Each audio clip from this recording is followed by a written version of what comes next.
Hi, everybody. This is Tom with Culture Chap, and today we're talking about displays.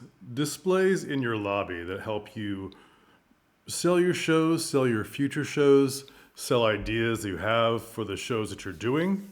And I want to go at it from a couple of angles. So the first one is director fantasy.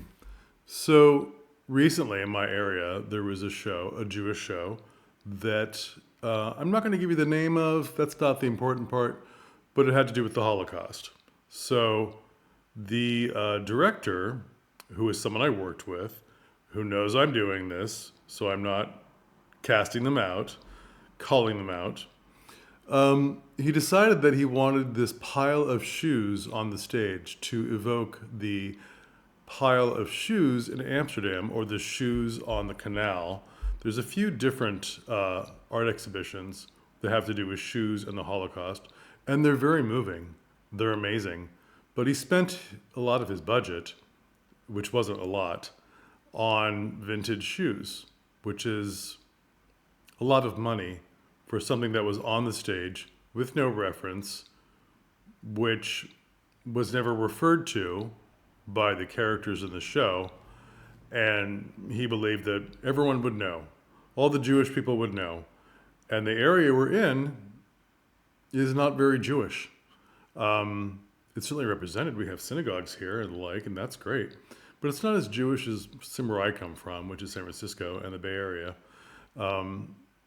So people here, and probably a lot of different places, need a little more education. Now they know the thing people are talking about Holocausts, but this money would have been better spent with less shoes in a lobby display.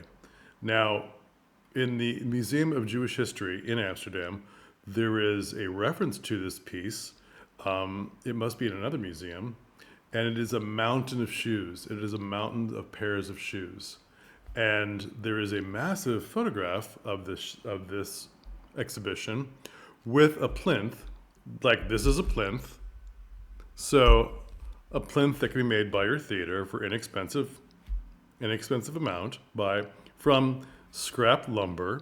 So there was a plinth with a few pairs of shoes in a sort of like a straggly pile and a plexiglass over it. It's very well done. There is writing on the wall that explains what it is. There's writing on the plinth. And I won't say it's elegant. It's still disturbing, but it gets your point across. And this is the kind of thing that is a director fantasy. It didn't work on stage, but it could work very well in the lobby of your theater to get the point across.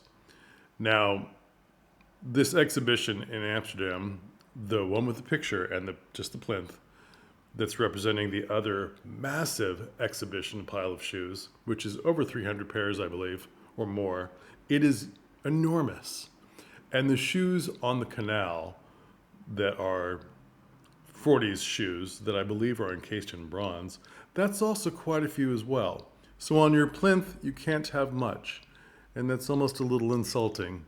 But you're referencing it in a giant picture or a TV that has a representation of what this is and tells your audience what this is.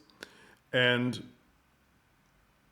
the pile of shoes, however small and seemingly insulting because it's not the same as the massive pile, will get them over to the area to go, what's that? And then they will see what this exhibition is and reference to it and so forth. It didn't really have anything to do with his show, which is fine.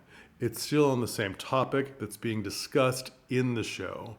So this fantasy idea that seemed like a bad idea, that when it was executed was interesting, but only to those who knew, but didn't really have that much to do with the show.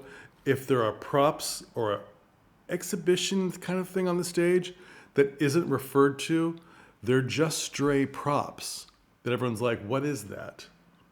And even the people that knew, unfortunately, did not connect it with this European exhibition. Do you see where I'm going with this?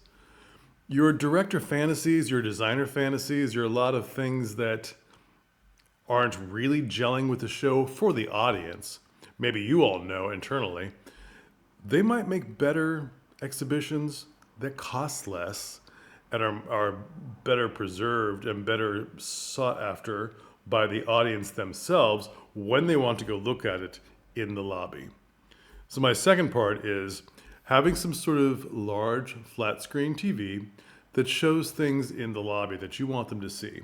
Now this can be anything from your website addresses with a few interesting pictures, or your social media addresses, which are interesting pictures in big, large letters. Make it easy for them. Have it up there. Don't have it flash by or roll by or do any of those weird things. Large letters, clear letters. This is the address. That remains there for at least 5 seconds so they can snap a picture of it, write it down, whatever they want to do. I believe everybody, even older people, are at the point now where they understand, I'll snap a pic and I'll get to it later. Okay? So that's good. Again, when you're worrying about your older clientele, they have come forward since the pandemic on their education and how to use their own phones and technology. The TV, the flat screen TV, is worth its price, worth its cost, even though you're maybe on a lower budget or don't have a budget for that kind of thing. And producing things that talk about the next shows, posters of the next show, always clear with dates and names. I messed up another video and said Nates. Names and dates very clearly presented, not sort of like artistically in a corner. Very clear, very clearly presented. Interesting pictures that you take ahead of time before you've actually rehearsed the show. Get your people in costume, get them in what set you have or the set pieces you have or anything that refers to the show, and have those images go across the screen during intermission. They'll be interested. Maybe they're not. Maybe they're busy. Everyone's busy. And they didn't know you were doing this interesting show in 2 months or in 6 months or in a year from now. Maybe they didn't know. And it keeps them coming back to your theater, these images. And we'll have a talk about making the best posters, making the best images for your show to communicate with your audience clearly. All these other kind of things you can do, maybe you put on social media, and maybe you put some of those things in short form on your rotating, interesting thing during intermission. Now, these aren't like 5 to 10-minute interviews you have with the director or the cast. No. If you must have that, make a short version of only the most interesting things and then connect it to your social media. If you want to see the rest of this interview, please go to this page on Instagram or Facebook or wherever you are advertising yourself on social media. Quick things. You want multiple things and you want them to go at a decent speed. Not too slow, not too fast. And make it interesting. Make this presentation interesting so they catch it out of the corner of their eye no matter what they're doing. Maybe they're at the bar getting an ice cream or a drink or something, or they're just chatting with their friends, and they see something catch their eye because the names and dates are large and clear. Coming in spring 2026, coming in December 2024, and the name and the date. Now, often your posters have lovely, amazing font, and it looks good on the poster, but for this kind of thing, even a large screen TV, you're not getting a massive TV. I don't know how big you're getting, but you just want the images to go by and people to come up to your TV. So it may not be as large as you would have wanted to purchase. That's fine. It can just be a large monitor, a large computer monitor.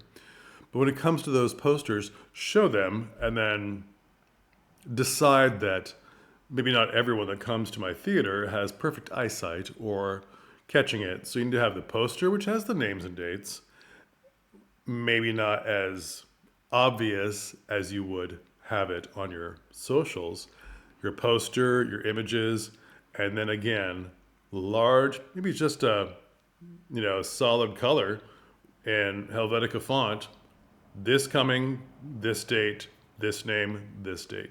These are important. People need to know that you're doing other work. They know you are, but any chance you have them captive in your lobby to bring up more stuff, that would be great, really great. You'd be surprised how well this works. Also, with your Join Us other events, whether it's prologues, epilogues, backstage tours, I'm always encouraging the black backstage tours. I know you're tired of hearing it. You probably seen a lot of these other videos and seen exactly me pushing for backstage tours. Whatever events you're having, please advertise those on this TV as well. I'm sorry I tripped over my words there for a second, but I'm so excited for you to do this and to tell people this is working globally.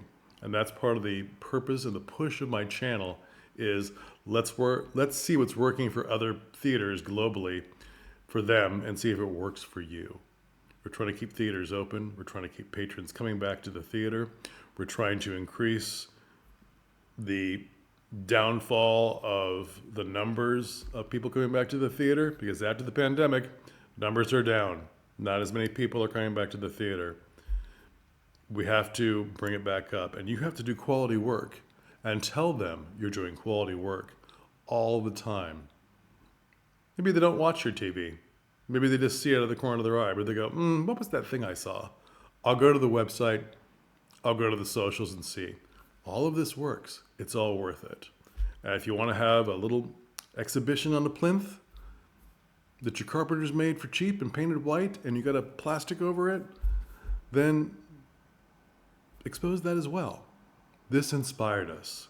This has nothing to do with the show except for the topics are the same. This inspired us. We wanted you to see it. Maybe in your travels, you'll go see this exhibition. We're artsy. We're interesting. We're your touchstone place for all things culture in the theater and in art and society. That's an interesting thought. All right. Well, like and subscribe. Tell your friends. Share the video. That would be great. And I hope to see you again soon. All right. Thanks.